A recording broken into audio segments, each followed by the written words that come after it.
রমজান সমাগত, মুমিন হৃদয়ে আনন্দের হিল্লোল, সওয়াবের মাস, সওয়াব অর্জনের মাস। এই রমজান মাসকে সামনে রেখে আমরা আল্লাহ তাবারক ওয়া তাআলা কোরআনুল কারীমে যেভাবে বলে দিয়েছেন, ইয়া আইয়ুহাল্লাযীনা আমানু কুতিবা আলাইকুমুস সিয়াম কামা কুতিবা আলাল্লাযীনা মিন ক্বাবলিকুম লাআল্লাকুম তাত্তাকুন।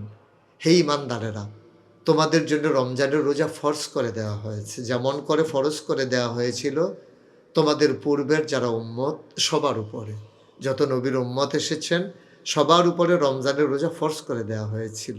কেন এই রমজানের রোজা? আল্লাহ তাবারক ওয়া তাআলা আয়াতের ভিতরেই নির্ধারণ করে দিয়েছেন, লাআল্লাকুম তাত্তাকুন, তোমাদের অন্তরে যেন আল্লাহর ভয় পয়দা হয়। আল্লাহ তাবারক ওয়া তাআলা তার প্রতি ভয় পয়দা করে দেওয়ার জন্যে এবং আল্লাহর দিন অবিচলভাবে মেনে নেওয়ার জন্যেই এ রমজানের রোজা ফরজ করে দিয়েছেন।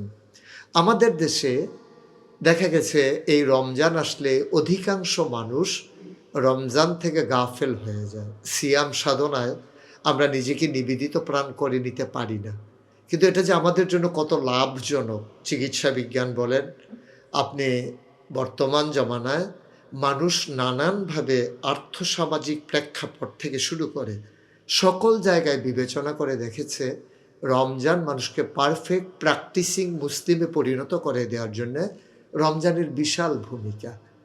আপনি অভাবী মানুষের অভাব আলোচনা করে করে বুঝবেন, আর নিজেই যখন আপনি খিদায় নিপতিত হবেন, সারা দিন যখন না খেয়ে থাকবেন, আল্লাহ যেন আপনাকে বোঝাতে চান এটাই, আমার বান্দারা যারা খায় না, যারা খেতে পায় না, তোমরা যে তাদের পাশে দাঁড়াও না, একদিন না খেয়ে দেখো তো কেমন লাগে। এই অনুভূতি তৈরি করে দেওয়ার জন্যেই আল্লাহ তাবারক ওয়া তাআলা আমাদের উপরে রোজা ফরজ করে দিয়েছেন। আমরা এই সিয়াম সাধনার মাধ্যমে সুবহি সাদেক থেকে শুরু করে ইফতারের মুহূর্ত পর্যন্ত আমরা যখন খিদায় কাতর হয়ে পড়ি, পিপাসায় যখন তৃষ্ণার্ত হয়ে পড়ি, তখন আমরা বুঝতে পারি খিদার জ্বালা কত জ্বালা। রমজান উপলক্ষে এই রোজা রাখতে গিয়ে যদি আমাদের এমন কষ্ট হয় যে মানুষগুলো 12 মাস দুমুঠো খাবার পেতে পারে না ঠিক সময়ে, যে মানুষগুলো তৃষ্ণায় পিপাসার্ত হয়ে পানিও পায় না সময় মতো, এ মানুষগুলোর জন্য কত যে কষ্ট, কত যে বেদনাদায়ক, আপনি তা বুঝবেন না। রমজান তা বোঝাতে এসেছে। রমজান যেন আমাদেরকে জানিয়ে দিতে এসেছে, তুমি রোজা রেখে যেমন করে কষ্ট পাও, তোমার পাশের ভাই অভাবী মানুষটা রোজা না রেখে সারাটা বছর দুবেলা না খেতে পেরে তার চাইতে বেশি কষ্ট পায়। সুতরাং এ রমজান যেন আমাদেরকে তাই শিখিয়ে দিচ্ছে, যেমন করে সওয়াবের বার্তা নিয়ে এসেছে। আল্লাহ রসুল সাল্লাল্লাহু আলাইহি সাল্লাম জানিয়ে দিলেন হাদিসে কুদসি, যা সাউমুলি ও আনা আজজি বিহি।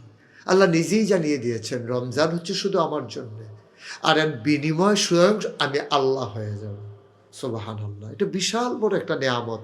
স্বয়ং আল্লাহ আপনার হয়ে যাবেন। এর চাইতে একজন মুমিন জীবনের আর কি চাওয়া থাকতে পারে? এই চাওয়াকে পাওয়ায় পূর্ণতা দেওয়ার জন্যে আল্লাহ ঘোষণা দিয়েছেন। আল্লাহ রসুল সাল্লাল্লাহু আলাইহি ওয়াসাল্লাম বলেছেন, মান সামা রমাদানান ঈমানান ওয়া ইহতিসাবান গুফিরা লাহু মা তাকাদ্দামা মিন যামবি। যে ব্যক্তি ঈমান এবং ইহতিসাবের সাথে রমজানের রোজাগুলো রাখবে, আল্লাহ তার পূর্বের জীবনের সমস্ত গুনাহগুলো আল্লাহ মাফ করে দেবেন।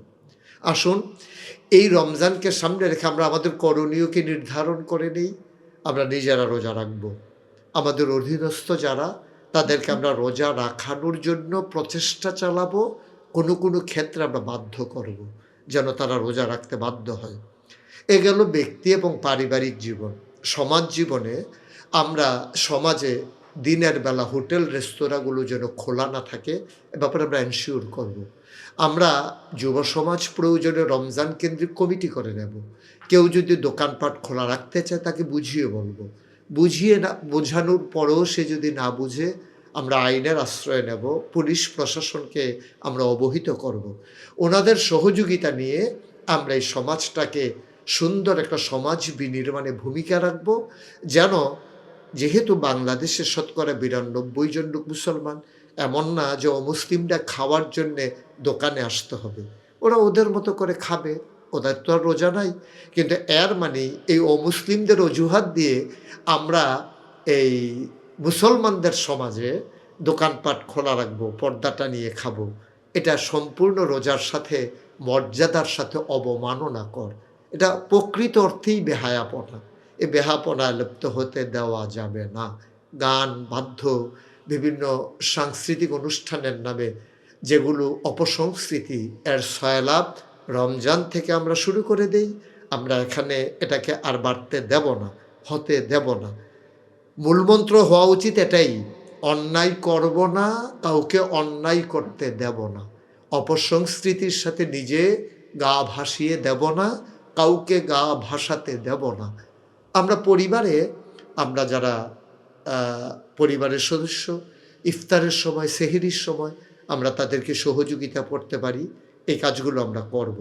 পাশাপাশি আমরা ছোট বাচ্চাদেরকে উদ্বুদ্ধ করব এবং তাদেরকে চাপ দেব না, কিন্তু রোজার যে গুরুত্ব তাদের সামনে তুলে ধরব। এতে করে আমাদের ভবিষ্যৎ প্রজন্ম রোজার ক্ষেত্রে তাদের উৎসাহ উদ্দীপনা ব্যাপকভাবে বৃদ্ধি পাবে। খেয়াল রাখতে হবে ছোট বাচ্চারা রোজা রাখতে গিয়ে যেন অসুস্থ হয়ে না পড়ে, এদিকে আমরা সজাগ দৃষ্টি রাখবো ইনশাআল্লাহ। সবাই সমানভাবে আমরা তাদেরকে উদ্বুদ্ধ করার পাশাপাশি আমরা খেয়াল রাখবো যেন তাদের এটা নিয়ে কোনো সমস্যা না হয়ে যায়। অতি অসুস্থ রোগী যারা, আমরা যেহেতু আল্লাহর বিধান আছে তাদের ক্ষেত্রে ফেদিয়া প্রদান করব। আমরা তাদেরকে বাধ্য করব না।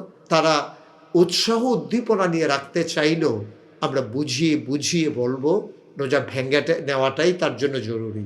কারণ কোনো একটা অ্যাক্সিডেন্ট হয়ে গেল, তিনি অ্যাক্সিডেন্ট করে ফেললেন, তিনি বেহুশ হয়ে গেলেন, তিনি মৃত্যুর মুখে পতিত হলেন। ইসলাম এত কঠিন কোনো জিনিস নয়, তার জন্য বিকল্প ব্যবস্থা আল্লাহ তাবারক ওয়া তাআলা দিয়ে দিয়েছেন। আসুন, নতুন বাংলাদেশে যেমন করে সবাই মিলে রাজনৈতিক নেতৃবৃন্দ একীভূত হয়েছেন, আমরা কাগজে পত্রে নয় প্রকৃত অর্থেই সোনার বাংলা নির্মাণ করতে চাই।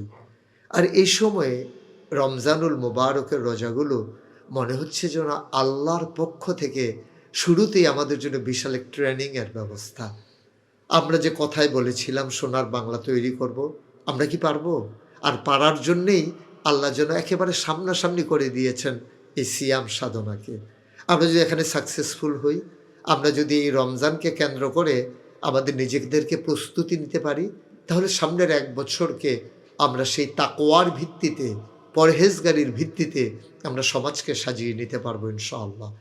নতুন বাংলাদেশ বিনির্মাণের স্বপ্ন দেখছে অজপাড়াগাঁয়ের মানুষ থেকে, সে নিবৃত পল্লীর মানুষ থেকে রাজধানীর বড় বড় মানুষগুলো। এভাবে আর কতদিন?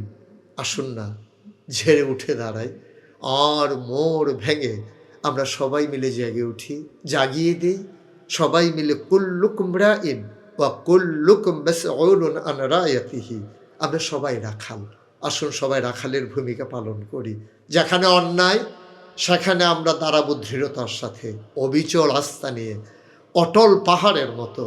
অন্যায়ের কাছে মাথা নত করবে না বাংলাদেশের মানুষ। এ মূলমন্ত্র নিয়ে রমজানের রোজাগুলো আমাদের মাঝ থেকে বিদায় নেবে। আল্লাহ তাবারক ওয়া তাআলা দীপ্ত শপথ গ্রহণ করে পথ চলায় এগিয়ে যাওয়ার তৌফিক দান করুক। সবার জন্য দোয়া করি, সবার কাছে দোয়া চাই। আসসালামু আলাইকুম ওয়া রাহমাতুল্লাহি ওয়া বারাকাতুহু।